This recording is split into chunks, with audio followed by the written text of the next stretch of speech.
Hello everyone, I'm Olga Anderson and I'm a student at 604, and today I will be addressing a couple of questions. One, to define the role of a school counselor. Two, in which I've read similar to what you imagine a school counselor would be, why or why not, and what did you read about effectiveness of a school counselor? Does this surprise you? Why or why not? And maybe a Bible verse that supports the role of a school counselor according to what I've read in the Bible.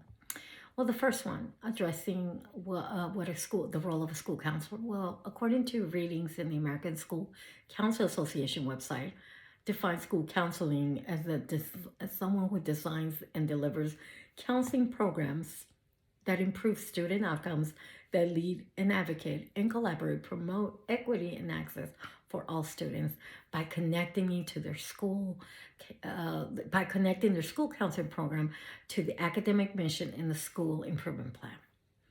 Is what I read similar to what I imagine school counselor role will be? No. I've been in school a teacher for a long time, taught every grade level in the elementary, and no, even prior to COVID, counselors were not, we know effective counselors make an impact and all that, and I'll address that in the one of the articles that I read.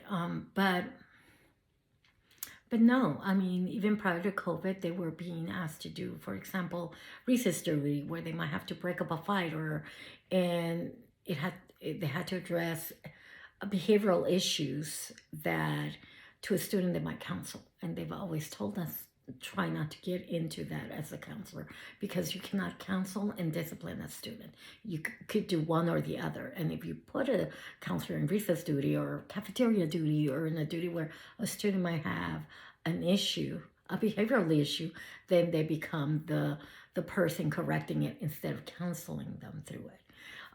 It's the conflict of interest. That's the way I put it.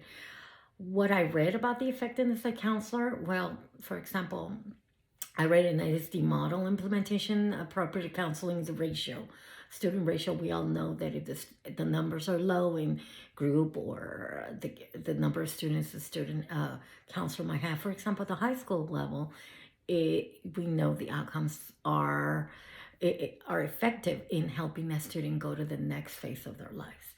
Our district, we're fortunate enough, the counselors, they lower the state. For us, they lowered the amount of students that each counselor has, and they really, really try. In the elementary school, we have two, one that does K through second, and another one that does third to fifth grade, because they have different needs. But once again, yes, they're essential to the success of a student. We know that. I read one of the articles that talked about closing the gap.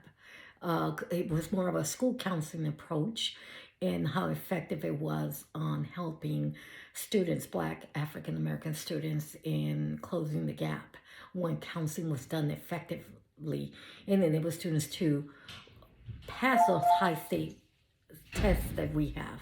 And we all know, regardless of race, color, sex, a school counselor is very effective in that. And that article showed that it contributed up to 80% of that effectiveness of a student. Does this surprise you? No. There's no surprises that yes, we know counselors are effective when they are allowed to do their job without adding to their caseload. But does it surprise me? No. Schools, I've seen schools do many things. Even with teachers, we do things above and beyond our classroom, and counselors are no exception. But they're so necessary to the wellness and effectiveness of our student. A Bible verse that gives me hope, even though in COVID and all this, what's going on, is Proverbs 11:14. A nation falls through the lack of guidance, but victory comes through the counsel of many. And that gives me hope, because students will have more than one counselor throughout their school career, their school life. And I know they have many wonderful advocates to their wellness, mental health, spiritual wellness, and success as a citizen of our community and world. Thank you.